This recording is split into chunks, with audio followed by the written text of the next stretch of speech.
From Pacifica, this is Democracy Now!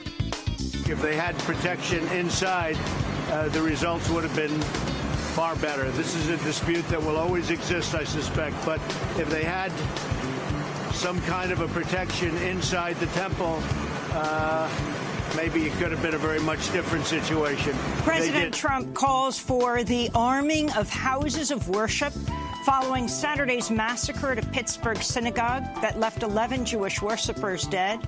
We'll speak with Fred Guttenberg, whose 14-year-old daughter Jamie was killed in the Marjorie Stoneman Douglas High School shooting earlier this year. Then, as President Trump ratchets up his attacks on immigrants and the media ahead of the midterm elections, we speak to longtime journalist Alan Nairn. The midterms are the chance to stop fascism before it starts. There are many good Democratic candidates who will represent a breakthrough for social justice, but there are also bad ones who've been complicit in war crimes. But in this emergency, you have to back them anyway. Back the warmongers who will preserve democracy to block the warmongers who would abolish it. All that and more coming up. Welcome to Democracy Now!, democracynow.org, The War and Peace Report. I'm Amy Goodman. Funeral services are continuing to be held for the victims of Saturday's mass shooting at Pittsburgh's Tree of Life Synagogue, where 11 Jewish worshippers were shot and killed in what's been described as the deadliest anti-Semitic attack in U.S. history. Services were held Wednesday for Joyce Feinberg, Melvin Wax, and Irving Younger. More funerals are planned in the coming days. The Pennsylvania man accused of killing the 11 worshippers was indicted Wednesday on 44 counts, including murder and hate crimes. Robert Bowers has a history of posting anti-Semitic and xenophobic content. Just before the shooting rampage, he wrote on a far-right social media site, "Highest likes to bring invaders in that kill our people. I can't sit by and watch my people get slaughtered. Screw your optics, I'm going in." Highest, formerly known as the Hebrew Immigrant Aid Society, is a nonprofit providing assistance to refugees. Meanwhile, President Trump attacked the media again following major protests in Pittsburgh during his visit to the synagogue Wednesday. Trump tweeted, "Melania and I were treated very nicely yesterday in Pittsburgh. The office of the president was shown great respect on a very sad and solemn day. We were treated so warmly. Small protest was not seen by us. Stage far away. The fake news stories were just the opposite. Disgraceful," he tweeted. Reports estimate several thousand protesters turned out to protest Trump's visit. Many local leaders also publicly opposed the visit. On Wednesday night, protesters gathered at the University of Pittsburgh to rally against hate and gun violence. In Kentucky, the white man accused of shooting and killing 2 African-American customers at a grocery store Wednesday was indicted on murder charges. Before the deadly shooting last week, Gregory Bush was captured on a surveillance camera trying to force open the doors of a predominantly black church, the First Baptist Church of Jeffersontown, before turning his attention to a nearby Kroger supermarket, where he opened fire and killed Maurice Stollard and Vicki Lee Jones. Bush has a history of making racist slurs and has a long rap sheet of misdemeanor charges, including domestic violence, menacing, and making terroristic threats. President Trump said Wednesday he may send as many as 15,000 troops to the U.S.-Mexico border as he doubled down on threats to the Central American migrant caravan, which has become a major flashpoint in the lead-up to the midterm elections. The number would exceed that of U.S. forces in Afghanistan, almost triple the number of troops in Iraq. On Monday, White House Press Secretary Sarah Huckabee Sanders was asked if troops at the border would adhere to posse comitatus, meaning armed forces cannot be used in a domestic police role. She refused to give a definitive answer. This is Trump speaking to reporters Wednesday. As far as the caravan is concerned, our military is out. We have about 5,008. We'll go up to anywhere between 10 and 15,000 military personnel on top of Border Patrol, ICE, and everybody else at the border. Nobody's coming in. We're not allowing people to come in. If you look at what happened in Mexico 2 days ago, with the roughness of these people. Trump is also doubling down on his recent claims he could circumvent the 14th Amendment to the Constitution and end birthright citizenship through executive order. a move legal experts say is blatantly unconstitutional. On Wednesday, Trump attacked outgoing House Speaker Paul Ryan, a Republican, for saying Trump could not end birthright citizenship, with the president tweeting Paul Ryan should be focusing on holding the majority rather than giving his opinions on birthright citizenship, something he knows nothing about, the president said. Meanwhile, President Trump tweeted an explicitly racist anti-immigrant ad Wednesday, less than a week before the midterm elections. The new ad features a Mexican man who was convicted of killing 2 California deputies earlier this year. I'm going to step out of the hallway. Dead. Break up soon, no, kill more. In the ad, the man smiles and says, "I'm going to kill more cops soon." As the text on screen reads, "Democrats let him into our country. Democrats let him stay." The ad also shows apparent crowds of migrants pushing through a gated barrier. The ad's been described as the most racist political ad in 3 decades, with many denouncing it as fear-mongering. Democratic National Committee Chair Tom Perez slammed the ad, saying it's a sign of Trump's desperation. The man was deported twice under Clinton and Bush. All this comes as at least 3 new Central American caravans have formed and are making their way north toward the United States. One of the caravans has arrived in southern Mexico after violent confrontations at the Mexico-Guatemala border over the weekend, where Mexican police killed 1 Honduran man. A second caravan left El Salvador over the weekend, while a third departed from Honduras is now traversing Guatemala.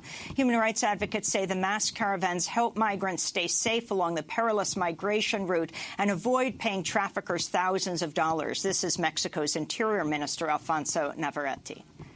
Estamos ya en una circunstancia. We are going through an unprecedented situation in the country. This is not a caravan like the media has reported. It's an exodus of migrants. That is how the government sees it, and it is responding as such. There have been few migratory crises in the country, such as what is happening now. There was the 80s with Guatemalans, which was under different conditions. There was a war.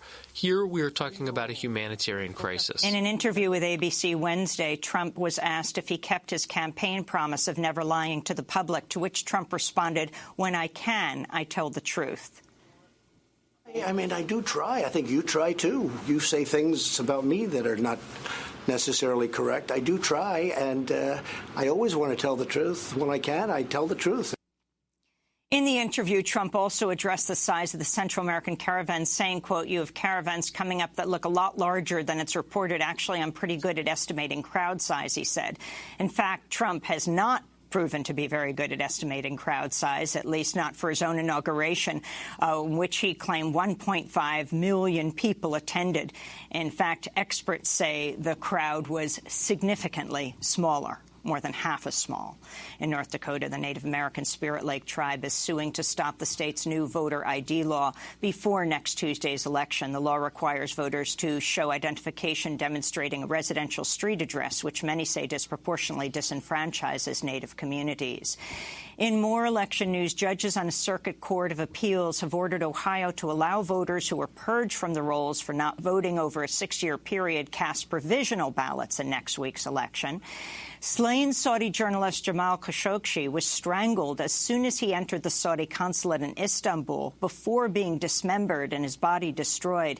That's according to the official statement from Istanbul's chief prosecutor. Turkish authorities are reportedly also investigating the possibility that Khashoggi's body was destroyed with acid after it was dismembered. Washington Post columnist Khashoggi entered the Saudi consulate October 2nd to obtain documents for his upcoming marriage, but was never seen again. Saudi Arabia admitted last week Khashoggi was murdered in a premeditated act, but has denied involvement of the Saudi royal family. Turkey maintains Saudi officials have information on those responsible for the murder and the whereabouts of Khashoggi's remains. Meanwhile, UN Human Rights Chief Michelle Bachelet called Tuesday for an international role in the investigation, quote, free of any appearance of political considerations. On Wednesday, Switzerland announced it's suspending arms exports to Saudi Arabia over Khashoggi's killing. This comes amid mounting calls for a ceasefire in the U.S.-backed Saudi-led war in Yemen, which is described as the world's worst humanitarian crisis. Secretary of State Mike Pompeo called for a ceasefire Tuesday night. British Prime Minister Theresa May expressed support for de-escalation in Yemen while speaking to the British Parliament Wednesday, but stopped short of backing a full ceasefire. The U.S. and Britain are the largest military backers of Saudi Arabia.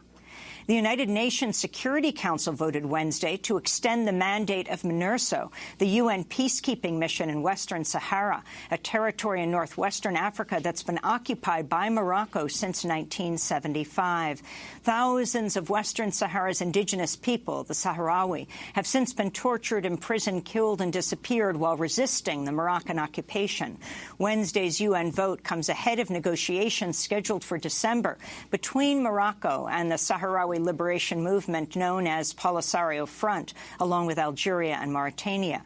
They'll be the first such talks since 2012. Democracy Now! Was able to break the Moroccan media blockade and report from Western Sahara. You can go to our website at democracynow.org to watch our special report, 4 Days in Western Sahara, Africa's Last Colony. In Brazil, the newly elected governor of Rio de Janeiro, Wilson Witzel, has proposed extending and escalating the military intervention in Rio, including a proposal to authorize snipers to shoot anyone carrying a weapon in poor neighborhoods known as favelas. Witzel won Rio's gubernatorial race by allying himself with Jair Bolsonaro, the far-right former army captain who won Brazil's presidential election Sunday.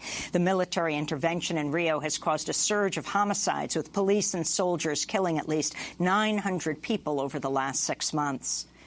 North Korea is preparing to open a key nuclear site to international inspectors, according to South Korean intelligence. North Korea had previously barred inspections, which became a sticking point in ongoing discussions between Pyongyang and Washington over a North Korean denuclearization agreement. This comes as the inter-Korean military agreement goes into effect today, banning all hostile activities between the two Koreas. South Korean Defense Minister Jung Kyung-do and Defense Secretary James Mattis also said Wednesday the U.S. and South Korea are considering canceling joint military exercises after a meeting at the Pentagon on Wednesday. In Colombia, feminist activist Maria Caicedo Munoz was killed after being kidnapped last week by an unidentified armed group. Munoz was a member of several local peasant organizations in the southwest state of Cauca. Human rights groups say over 100 Colombian activists have been murdered so far this year. Google workers are taking part in a worldwide walkout today over the company's handling of sexual harassment cases. Last week, the New York Times published a report detailing a sexual misconduct case at Google, including by Android creator Andy Rubin, who allegedly forced an employee to perform oral sex on him. A flyer created by workers for the walkout reads, "I'm not at my desk right now because I'm walking out in solidarity with Googlers and other contractors to protest sexual harassment, misconduct, lack of transparency, and a workplace culture that's not working for everyone." In Seattle, activists gathered Wednesday outside Amazon's headquarters to protest Amazon's relationship with law enforcement agencies, including its facial recognition software, which is being pitched to ICE as a tool for targeting immigrants. Demonstrators wore Jeff Bezos masks for the Halloween Day protest, which was organized by Northwest Detention Center Resistance and Mi Gente. To see our recent interview with Mi Gente on the relationship between tech firms and ICE, go to democracynow.org. In New Jersey, Newark City officials have started warning some residents to avoid drinking unfiltered tap water after a new study revealed lead may be leaching into the water supply. Officials have also begun distributing water filters across Newark. This comes as Newark officials spent the last year and a half claiming the city's water was safe to drink, despite growing warnings and a lawsuit from environmental groups. Many say the case is reminiscent of the lead poisoning in Flint, Michigan, where officials also ignored residents' concerns and tried to cover up the water contamination crisis. Many have been indicted in that case. In New York, more news is emerging about two Saudi sisters found dead in the Hudson River last week. 16-year-old Tala Faria and 22-year-old Rotana, her sister, were found on October 24th, their waists and ankles duct taped together, though police say no obvious signs of trauma were found. The sisters were Saudi nationals who moved to the United States with their mother in 2015 and were living in Fairfax, Virginia. Rotana, the older sister, was a student at George Mason University but left in the spring. The sisters were reported missing in August. They reportedly went missing in 2017 as well and were temporarily placed in a shelter. The AP reports the sister's mother informed police that she had received a call from the Saudi embassy ordering the family to leave the U.S. because her daughters had applied for political asylum. They were found dead soon after. And in Washington, D.C., the National Archives has released a set of documents from the Watergate scandal, including new information relating to the indictment against President Richard Nixon. The documents were released after a lawsuit requested they be made public, citing their relevance for Special Counsel Robert Mueller if he decides to issue a report to Congress as part of the ongoing probe into whether the Trump campaign colluded with alleged Russian meddling in the 2016 elections. And those are some of the headlines. This is Democracy Now!, democracynow.org, The War and Peace Report. I'm Amy Goodman. And I'm Nermeen Sheikh. Welcome to our listeners and viewers around the country and around the world. We begin today's show looking at gun violence in the U.S. less than a week after a gunman entered Pittsburgh's Tree of Life synagogue on Saturday, shooting and killing 11 Jewish worshippers. The massacre has been described as the deadliest anti-Semitic attack in American history. Funeral services were held Wednesday for 3 of the victims, Joyce Feinberg, Irving Younger, and Melvin Wax. More funerals are planned in the coming days. The Pennsylvania man accused of the mass killings was indicted Wednesday on 44 counts, including murder and hate crimes. Robert Bowers has a history of posting anti-Semitic and xenophobic content. Bowers used an AR-15 assault rifle and 3 Glocks to carry out the attack. He'd purchased all 4 weapons legally. Pittsburgh has seen major protests in light of the massacre. Thousands demonstrated to protest Donald Trump's visit to the city on Wednesday night. Protesters gathered at the University of Pittsburgh to rally against hate and gun violence. Shortly after the Pittsburgh massacre Saturday, President Trump called for the arming of houses of worship. If they had protection inside, the results would have been far better. This is a dispute that will always exist, I suspect, but if they had some kind of a protection inside the temple, maybe it could have been a very much different situation. They didn't. But Pittsburgh Mayor Bill Peduto challenged President Trump's remarks.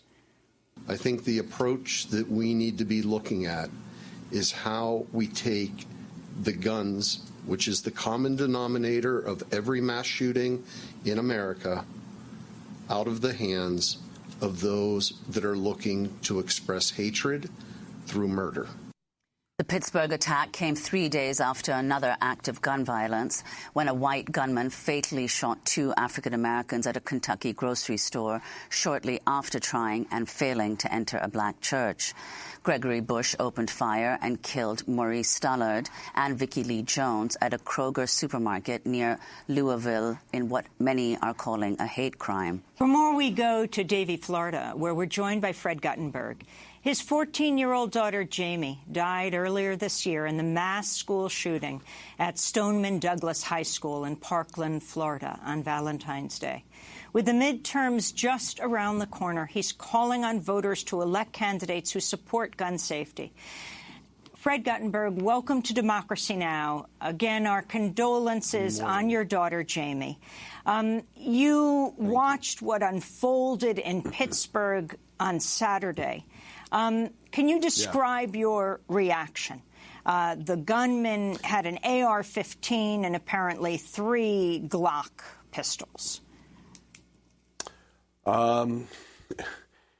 Sadness, anger, outrage. I actually was traveling, back from Ohio, campaigning for candidates who support gun safety. And I was in the Atlanta airport when I started seeing these reports. I almost broke down. My hope was that I would not be the dad that has to watch these events continue to unfold, that we would actually have a chance after this election to start making change. But it happened again. And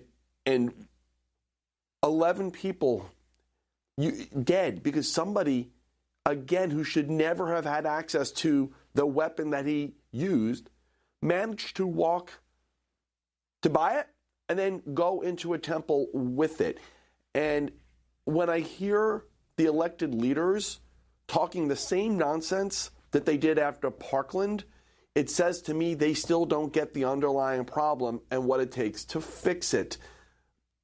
And so, no, the answer isn't that we start putting armed guards in every temple, every church, arming every teacher, putting armed guards on every street corner and every mall and every movie theater and every shopping center. That's not the answer, okay? That's what the NRA wants, because it just leads to millions more in gun sales. But we must deal with the issue, which is there are people who have hate in their heart. There are people who do want to kill. And there are people who we must identify and stop from being able to acquire these weapons or remove the weapons that they have. Well, Fred, we're now just days from the midterm elections, and you're calling for an orange wave in November. Could you talk about what that means? You know, to me, this election is not red or blue. It's just not. It's orange. Orange is the color of the gun safety movement. It was also my daughter's favorite color. And I am a one-issue candidate in this election. I want candidates who not only will talk about gun safety as a political issue or as a voting issue, but will make it their mandate issue if they are elected to serve. So I am supporting candidates who are the strongest possible candidates through this cycle on the issues of gun safety. Because to me, what must happen for us to truly get change is this must become a mandate issue in this election. When the new Congress sits, I want returning members to the House and the Senate to know that they are sitting next to somebody new because the other person got fired for their stand on this issue and the new one got hired. And I want everyone to know going forward that if you don't deal with this issue, you'll be fired. Those who I'm helping to get elected, I'll be holding them accountable when they sit and when they serve. And if they don't do the job to act on this issue, I'll keep going at it. People we love are dying every day. You were just in California campaigning for Mike Levin. His opponent, Republican House candidate Diane Harkey, touting support from a group that promoted a conspiracy theory about how people died in Parkland, including your daughter. What did she say? Well, she's promoting what's called a false flag theory, basically the idea that Parkland never actually happened. I guess we're all a bunch of actors, according to her. And sometimes you got to call out crazy, and that's crazy, okay? I don't act. I truly went to visit my daughter at a cemetery yesterday. I truly cried as I was sitting there in the grass trying to get some kind of connection to her. That's not acting, that's reality. So when you call that acting, you're crazy.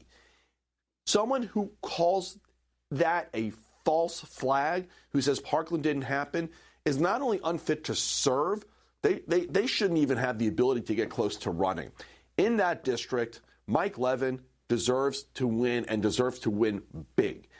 You cannot have people like that getting close to the halls of our Congress. And so I did campaign with Mike. I stood on a stage. I had a chance to talk about Mike, but I also had a chance to show them that I am as real as can be, and that this lady, who continues, by the way, to call out conspiracy theories, needs to be voted out and sent away. She should never be able to get close to another election again.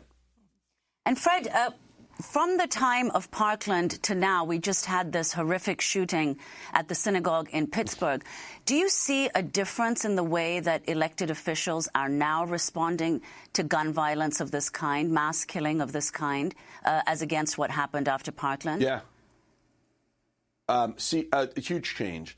You now have elected officials who are running on their support of gun safety, who are proudly showing that they have an F rating from the NRA.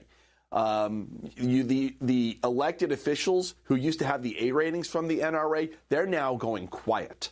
Okay, we have the winning message here, and the NRA for the first time is backing up. Okay, and their chosen people in these races look like they're going to lose. The NRA message is a loser. And all they really care about is more killing and more chaos on our streets, where they can push the idea of more gun sales. They're going to lose. We will get common sense gun safety done. We will do it in a decent and civil way, but we are going to get something done when this new Congress sits. You became well known in this country after your daughter was murdered at Parkland at that CNN town hall. You sparred with Republican Senator Marco Rubio. Here's a clip of your exchange. Your comments this week and those of our president have been pathetically weak.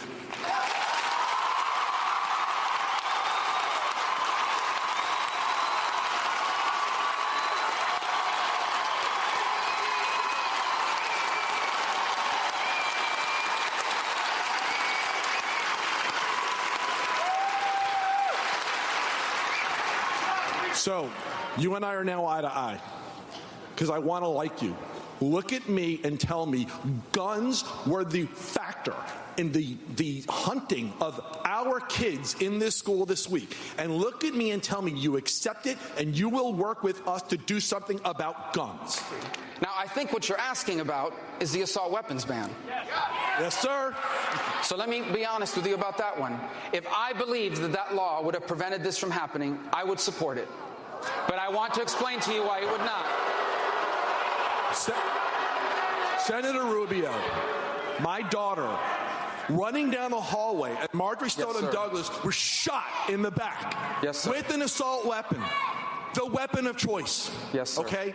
It is too easy to get. It is a weapon of war. The fact that you can't stand with everybody in this building and say that, I'm sorry. Fred Guttenberg, that was you challenging the Florida senator. What changed after that? You know, I think the energy behind us parents who have stepped up and the kids who have stepped up and our continued push and our continually driving this message and our continually showing we're not going away, Americans paid attention. And this election became the story. And this election became the way for us to show we're going to get something done. I want to say something about that exchange because I see history repeating itself with Trump and some of the elected officials where they want to talk about anything but the gun. My anger in that exchange was directed at the fact that running up to that night, Rubio and Trump talked about a lot of things with regards to what happened on February 14th, but they never once used the word gun. And these same elected officials right now want to talk about hatred and anti-Semitism, which as a Jewish person, I'm horrified by, and it's real. But they're using that to avoid talking about the gun and what we need to do about the gun. And unfortunately, the people who are using this anti-Semitism are the same people who lit the flame, who lit the fuse over the past 2 years. So I'm not going to let them get away with talking about that at the expense of talking about the gun because it's both things. And we do have a problem in this country where access to those weapons is simply too easy. And we are allowing people who literally are going online and they're telling us that they hate, and they're telling us that they want to do this, and we're not taking steps to prevent them from doing it. We've passed red flag laws here in Florida to be able to remove weapons from those who intend harm to themselves or someone else or domestic abusers. Listen, I think we ought to be extending that to those who use online platforms to verbalize hate to others, to verbalize violence to others. If they're telling us they're going to do it, we should take them seriously. Fred, I want to go to what the NRA has been saying. Earlier this week, they tweeted, quote, "Another billionaire is pumping unlimited money into electing anti-gun lawmakers. Notorious anti-gunner George Soros joins anti-gun billionaires Steyer and Bloomberg. There's no end to how much they'll pay to push their elitist agenda on Americans." Fred, could you respond to that? What does the NRA mean? What are they trying to say when they say elitist agenda? Well, I'll say two things. Number one, any billionaire who wants to help with the safety of Americans, bring it.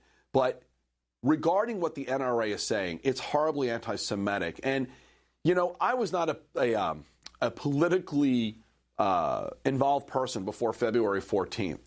And I remember, and you can go back and look at my Twitter over the months, at how often people said to me I was a Soros-funded tool. And I didn't really know know what to make of it. I wasn't like, you know, George Soros, I've seen stuff about him before. But people kept on making that accusation against me.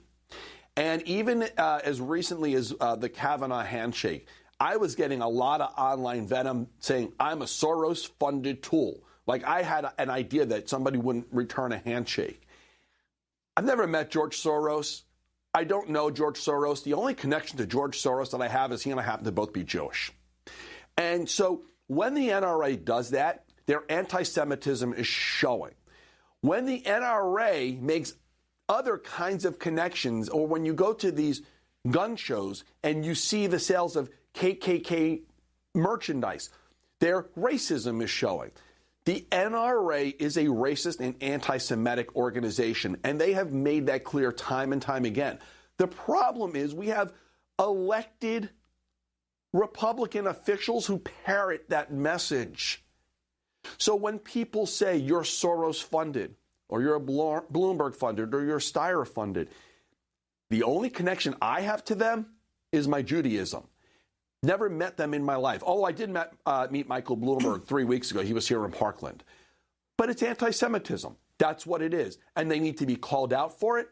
And they need to lose because they use that language. In fact, Kevin McCarthy, the House Majority Leader, had tweeted something along those lines in the midst of the letter bombs, the first one being sent to Soros, and he was forced to retract that tweet. It ended with the hashtag MAGA, right, Make America Great Again.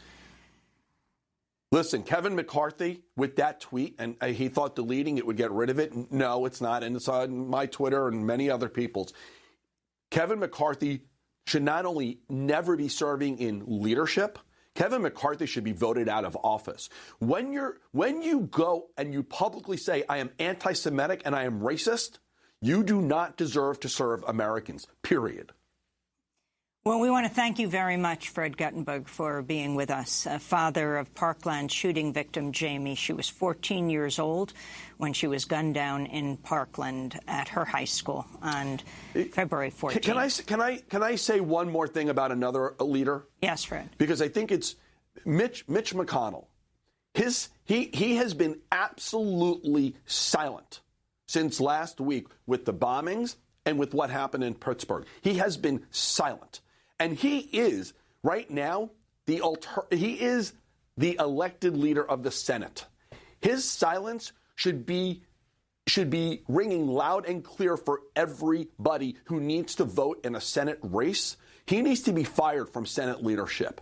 And the only way to do that is to flip Senate seats. So whether you're in Texas, Tennessee, Arizona, any of these places that have seats where you can flip, Mitch McConnell must be fired. His silence is part of why we are in the place that we're in today in this country, and he needs to go away. Fred Guttenberg, thanks so much for being with us. When we come back, award-winning journalist Alan Nairn talking about the state of the nation in these few days before the elections, as the threat from the within is so strong, with one white supremacist attack after another. The president looks outward and tries to talk about terrorists threatening this country on the southern border. We'll talk about all of this and more. Stay with us.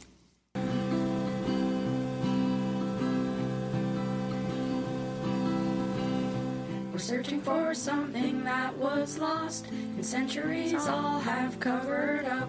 We're flailing to find the smallest fragments of our liberated lives. And every tiny piece we find, we pick up and glue together, collectively working for our utopian futures to collide. In snuggly beds and midnight talks, in wandering bike rides and wayward walks, making up all of our own music, art, myth, food, and news. It's happening everywhere we go, in collective bookstores and basement shows, sharing a song that we all know, or making up new ones as we go.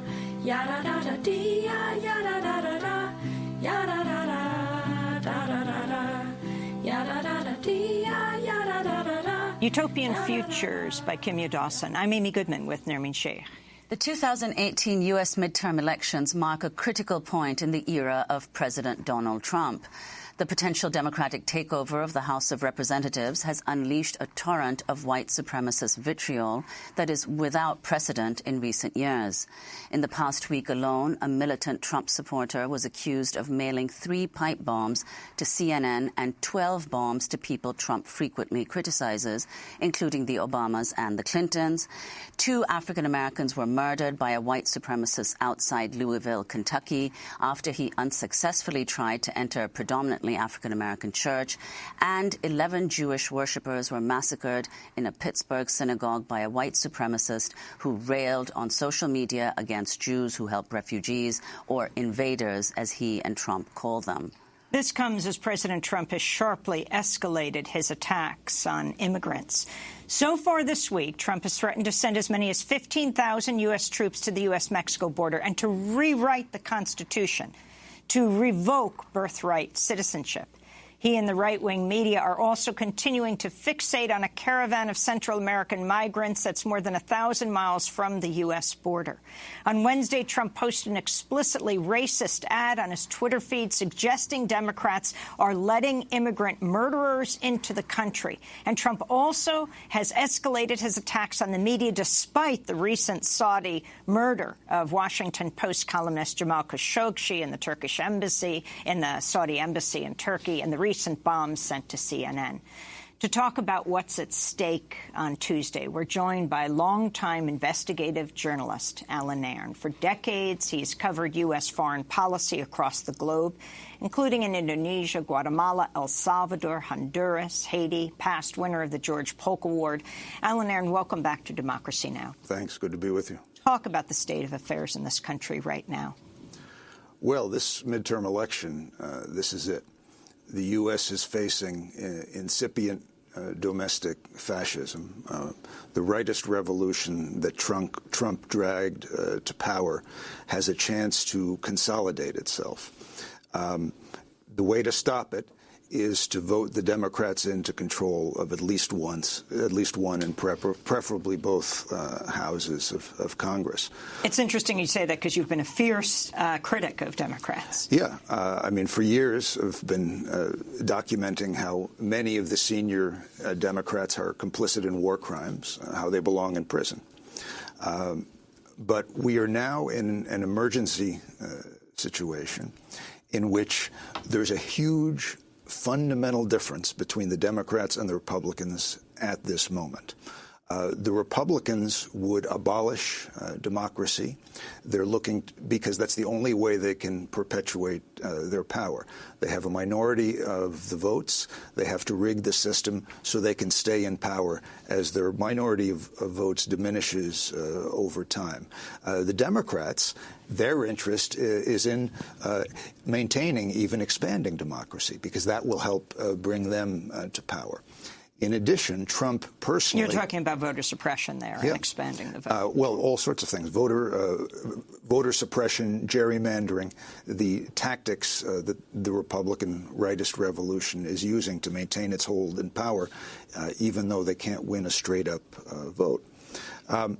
Secondly, there's the element that Trump personally has brought to power. When he dragged the Koch brothers and the Paul Ryans and the American oligarchs to power, he did it with a two-pronged platform. One was punching the elites in the nose, as the banker Jamie Dimon put it.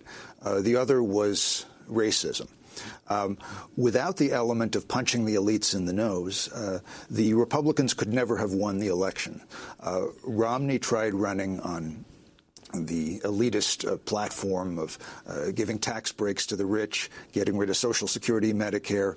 He lost. They can't win with that. But Trump presented himself as someone who, A, will support social justice, and who, B, had the capacity to unleash the beast within white America. And so he dragged the American rich into power. They came with a pre-programmed plan to make an even more massive shift of government resources and taxpayers' money to the richest people in the country. You know, there are just 3 individuals now whose wealth is equal to that of the bottom 50% of the American population. I mean, it's already insane, but the Republican core value is to make it worse. And secondly, he did it by unleashing these fascistic forces in the American population, in the American grassroots. And there are many good Democratic candidates in this election, people who in one way or another will represent a breakthrough for social justice, who all have essentially pledged to support Social Security, Medicare, Obamacare, Medicaid, when the Republicans would abolish it. But also, many of these, or a substantial number of these Democrats, are arguably war criminals. Not as big as the war criminals on the Republican side, but still war criminals. And they belong in prison. But we are facing such a crisis in this country at this moment that you have to use your head. You have to be tactical. You have to, at this moment, vote in the warmongers who will preserve democracy to block the warmongers who would abolish it. And then the day after the election, go back to the deeper work of creating real, better, more constructive political alternatives, and also helping the base of the Democratic Party take back the party from the consultants, from the rich donors. But that's for the day after the election is completed, and maybe the runoffs in Georgia and Mississippi, if they happen, after those are completed. Right now, the task is to stop the incipient fascism that Trump and the rightist revolution represents. And you can't really say that you were working toward an anti-fascist goal if you're not mobilizing for the Democrats right now. That's the urgent reality that we're living. I mean, you've even suggested, Alan, that depending on how things go next week in the midterms, that there could be a far more progressive left government in power in just a few years in the U.S. Could you explain why you think that is? Yeah, I think it's because of the collapse of the American middle class. It was the collapse of that American middle class, heavily linked to neoliberal policies, that made Sanders and Trump the 2 most dynamic candidates in the 2016 election. They were the only 2 that recognized the reality that the American middle class, the prosperous working class, had been gutted. Everyone else, Clinton, all the other Republican candidates, were talking fantasy, trying to believe that this hadn't happened. So those 2 emerged very strongly. Now, their solutions were opposite. Sanders was talking about constructive solutions. Trump was posing as an enemy of the elites when he wasn't. He was actually the embodiment of the worst, the most criminal aspects of the American oligarchs. And he was simultaneously saying, we'll help solve this with racism. Now, though, in this campaign, there's an interesting change in the Trump Republican strategy. They've dropped the punch the elites in the nose part, and they're running on the straight-up racism, the anti-immigrant hysteria. There's really nothing else there. It's important to note that the immigration issue itself is phony. It's a complete fake. If you're actually looking at facts, there is no immigration issue. I cite as my source on this Sean Hannity.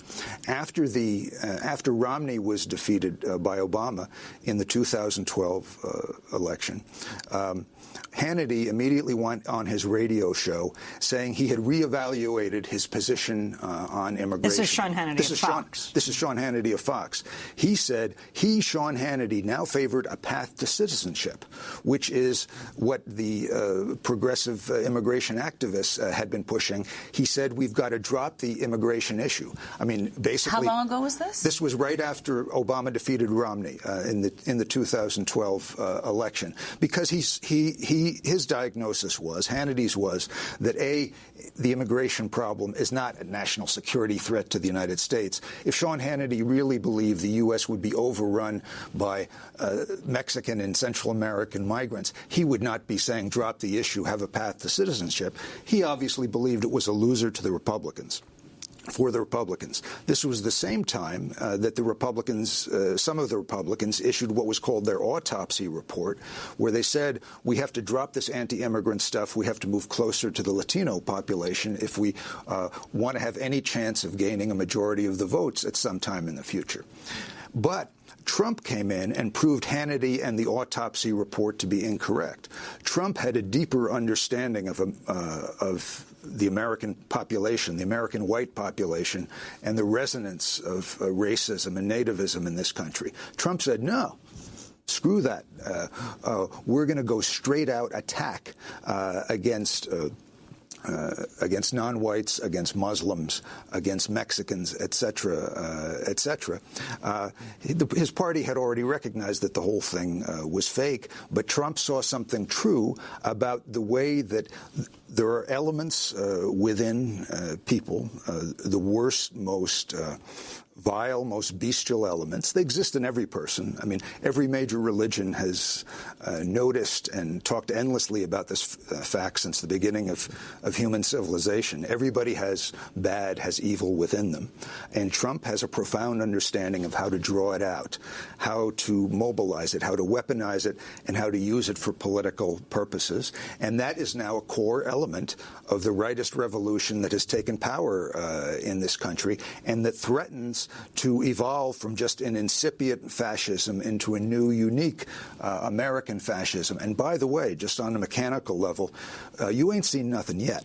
I mean, if the Republicans win this time, if they maintain control of both houses of Congress, and also if they maintain many of the major governorships that are up across the country, which will enable them to further rig House districts and do further, even more radical voter suppression, things will get much, much worse.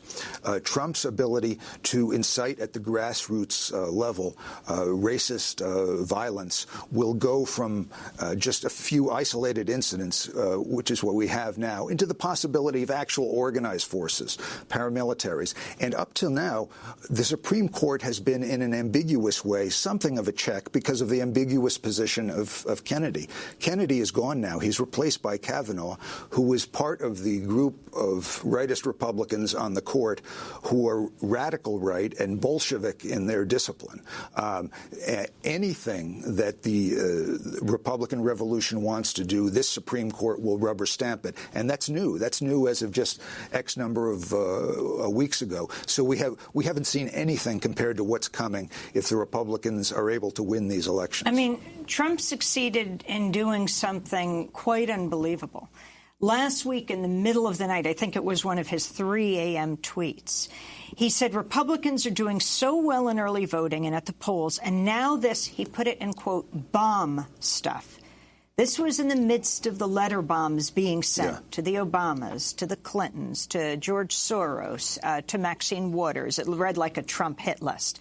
Again, Trump said, now this bomb stuff happens and the momentum greatly slows. News not talking politics. Very unfortunate what's going on. Republicans go out and vote. He understood he could not bring up the caravan in the midst of this letter bomb attack. Right. But then you had the killing of the African Americans in Kentucky. You had the worst anti-Semitic attack on U.S. soil in history, 11 Jews killed last Saturday.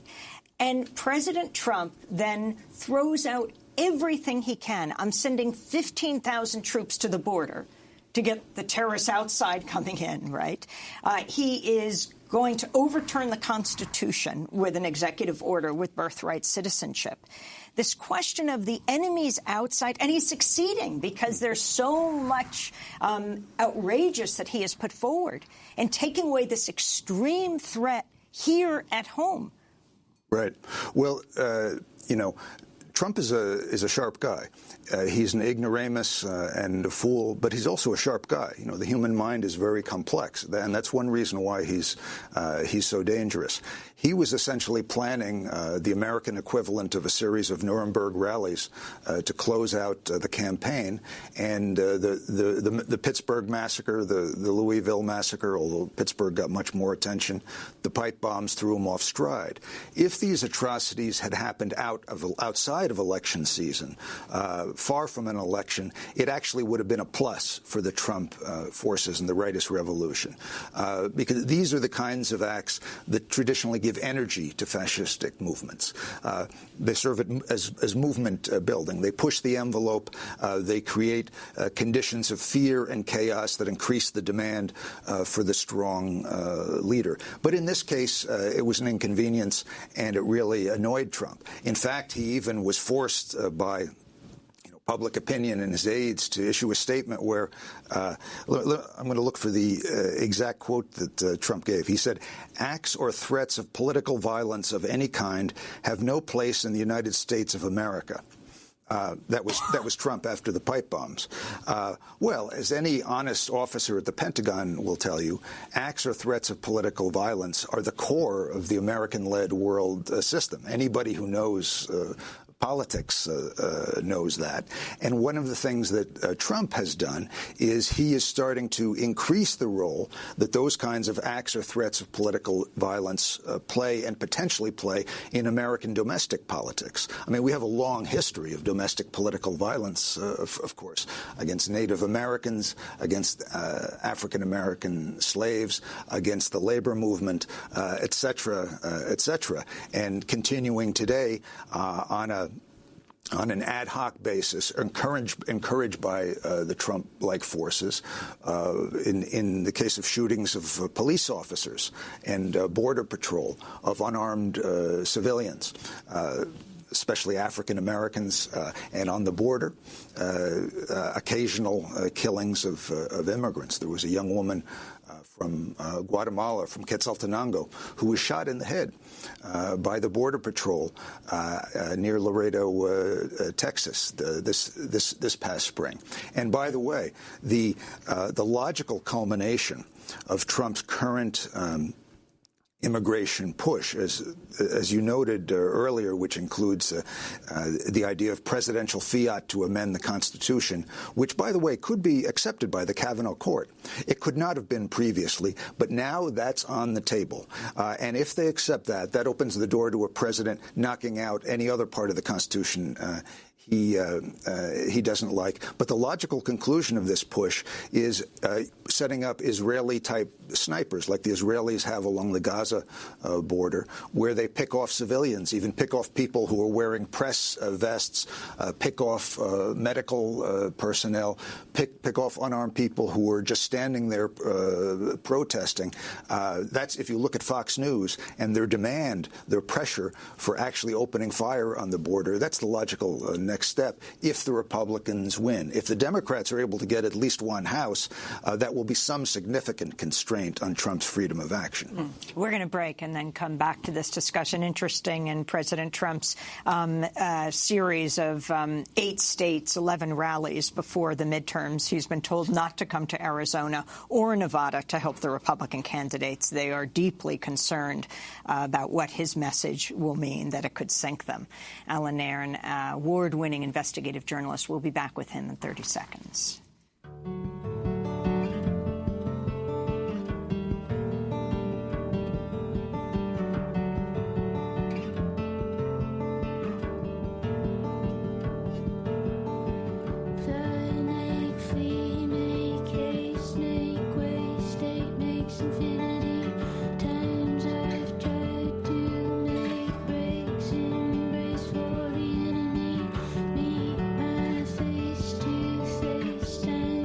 The Yemen ceasefire. Symbol by Adrienne Lenker here on Democracy Now! I'm Amy Goodman with Nermeen Sheikh. We talked about these horrible attacks on U.S. soil and President Trump continuing to attack the media, even as 3-letter bombs went to CNN. But also there is the attack by a close U.S. ally, deeply close, particularly to President Trump and his senior advisor, son-in-law, Jared Kushner, Saudi Arabia. The Saudi murder of the Saudi journalist, the Washington Post columnist Khashoggi. Every day now we're getting out new information. Today, apparently, the Turkish authorities say they may have liquefied his body or turned it to ashes with acid after he was, they said, strangled right after he walked into the Saudi consulate in Turkey. Your thoughts, Alan? Well, as a result of the public outrage at the torture and murder of Khashoggi, the U.S. is looking for ways to signal a pullback on its support for the Saudi regime led by Crown Prince Mohammed bin Salman. And just the other day, Pompeo came out and called for a ceasefire in Yemen. Now, in and of itself, that call is, in theory, a good thing. But just in September, Pompeo certified to Congress to prevent the freezing of a small amount of the arms that the U.S. was providing to attack the Yemeni civilian population. He certified that adequate steps were being taken by the Saudis and by the U.S. to protect civilians.